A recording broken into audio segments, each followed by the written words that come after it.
Namaste children, this is Santosh from Whole Public School. So today I'm going to start a new lesson of 6th standard, that too with the textbook of social studies, history. So as we begin with the lesson, the title of the lesson is what, where, how and when. Before going to the topic or before going to the lesson, let me say you something. So history means it's completely about the past. So we are going to know about the past when we want to learn something, or when we want to know something about the past, that comes into the history part. So here we can find out many people into the history part, not only the kings and rulers. Apart from kings and rulers, we can even find out few other people into the part. Okay. So I'll take an example. If I want to know something, if I want to get some information, how do I get? So at present situation, or in this era, what we people do, we'll just make a call to someone and we'll get the information. That is one. And the second, so if we go 5 or 10 years back, how people were getting the information. They were actually listening to the audios or listening to the radios and television somewhere. Very few televisions were being found in the villages. But at present, in every houses we can find the televisions. But we are unable to find out the radio.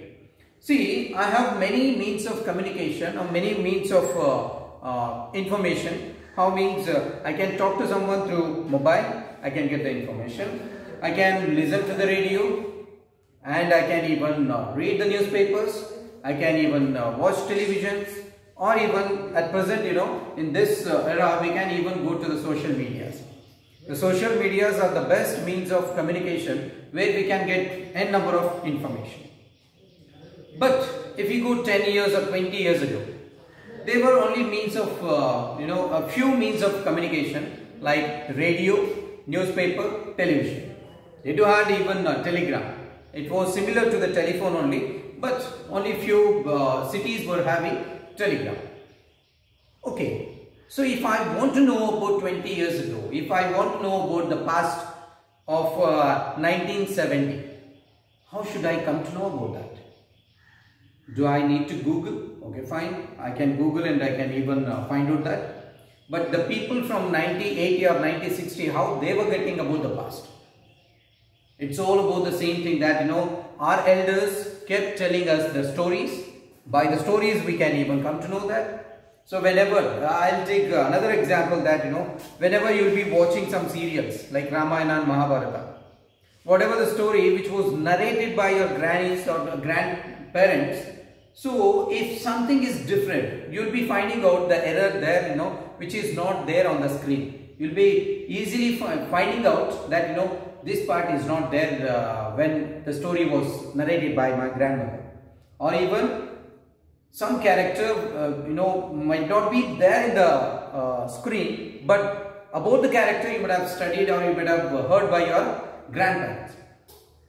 But if you go, 100 years ago or 1000 years ago, so we all get the information of past by one or the other way, either from the storytellers or even our elders, either from the textbook or even from the internet or the technology what we use at present. So what are the things that we are going to study in past? So what are the things that we are going to study in past? So maybe I can take even about the temples. We can even learn about the rulers, kings, herders, hunters, gatherers,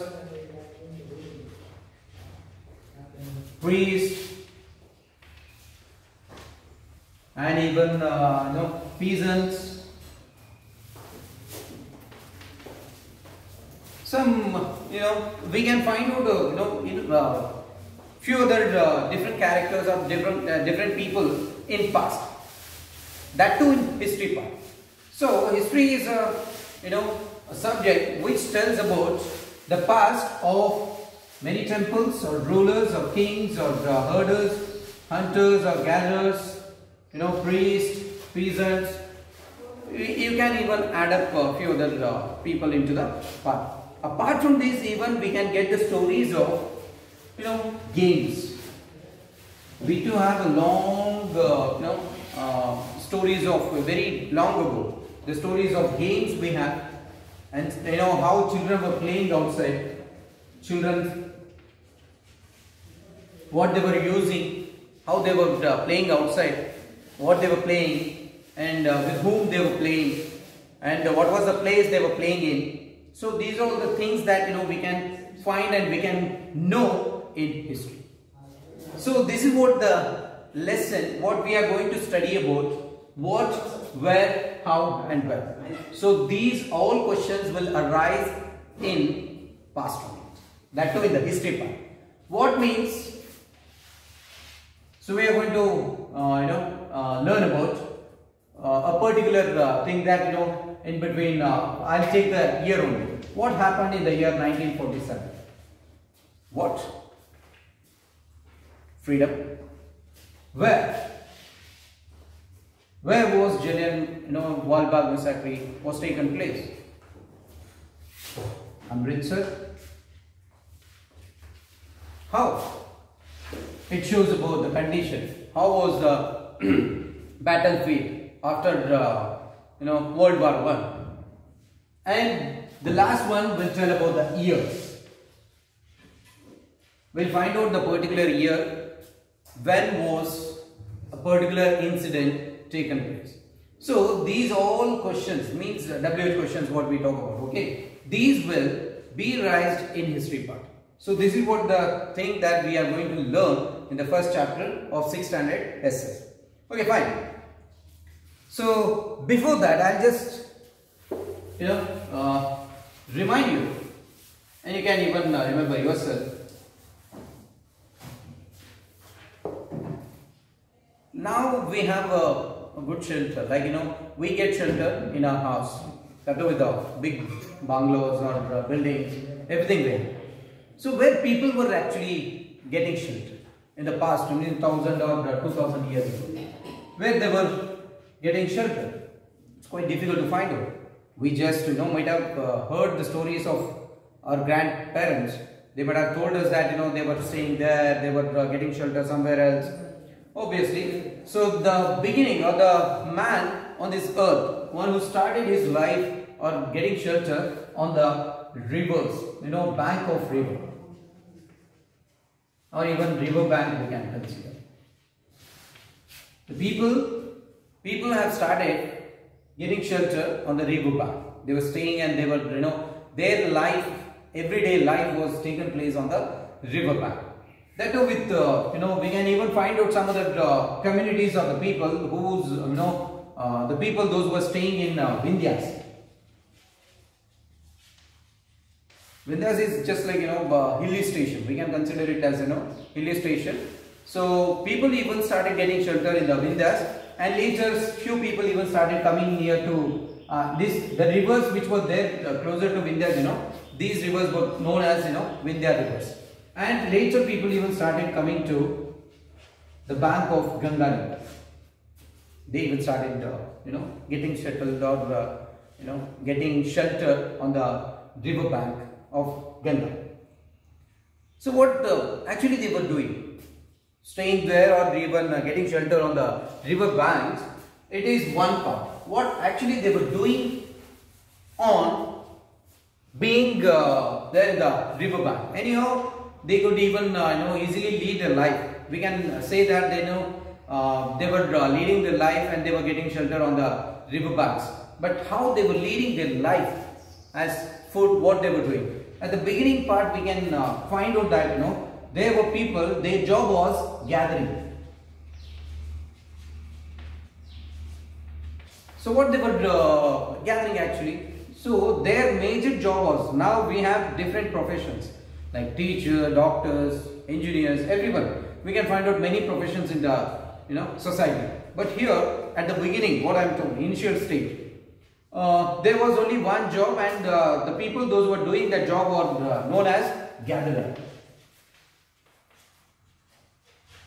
What they were gathering actually? They were gathering food grains, like food items. Not they were not growing anything else, but they were just collecting. They were gathering fruits, some leaves, different types of fruits. They were collecting all these things a particular period, 100 or 150 years, and later this system changed a little bit. So people became hunters. Now we can even consider them hunters. So what they were doing actually, hunters, they even got to know that. And one other day, I think in the past, a forest might have taken fire. So thereafter, even the people didn't have any food. They started eating the things which were burnt actually, and that burnt item, the burnt flesh of animals, gave them a good taste. So later, before that, they got to know that this, if we hunt the animal, we can even eat the flesh of animal. Before that, they didn't have any idea to eat the animals. They started hunting animals.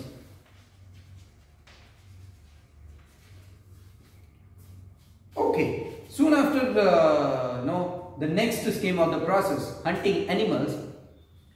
So 1 year, okay, 2 years, okay, 3 years, okay, but later they didn't have any idea to rear animals, because they were just hunting animals. They were going into the forest and they were hunting the animals. So after 3 or 4 years, or a particular period, or 10 years, if you take 10 years, once after 10 years, they were unable to find out the animals there in the forest. They had a plan. What plan they had actually? They had a plan of rearing animals. Rearing animals. They started rearing animals, and these people were known as herders. Herders means what they have started, they have started rearing animals.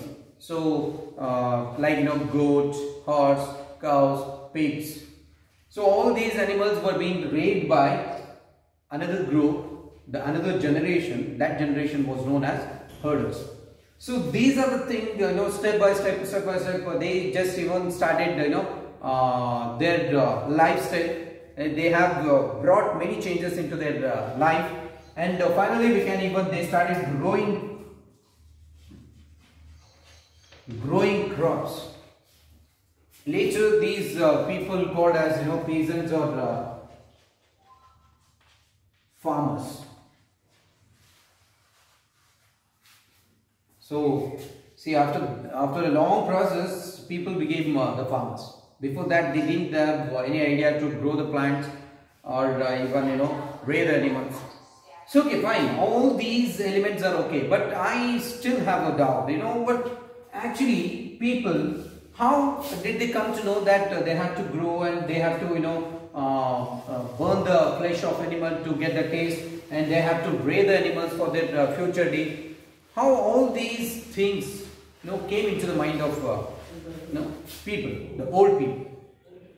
See, experience is the best lesson, as we know all. It's a great proverb that the experience of hunger made them to think in a different way.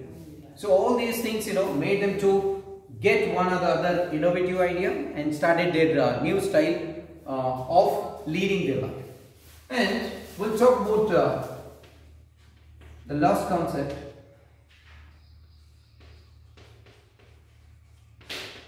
Civilization. Civilization is totally different. So we can't even consider people are civilized. So civilization is totally different, and I'll take the example of two people here. The one is civilized person, and the second one is educated person. So educated person and civilized person both are different. So the educated person can be considered as a civilized, but civilized person is not an educated. Why? Because civilized means the person who knows how to deal with the people, how to behave with the people, how to react in the society, and how should he respond to the people. But education is totally different. Educated person is, civilization will not be for the job purpose. It will not be for the job purpose. but education is for the job purpose. As we know all at present, education is needed for even our personal development, even some characters what have to be developed, and moreover at present we need education for civilization. We need education for the civilization. So this is what the first civilization in the world. The first civilization in the world, how people were there in the first era or even first civilization, where people have started their life. So all these things we'll study in the next part. Thank you.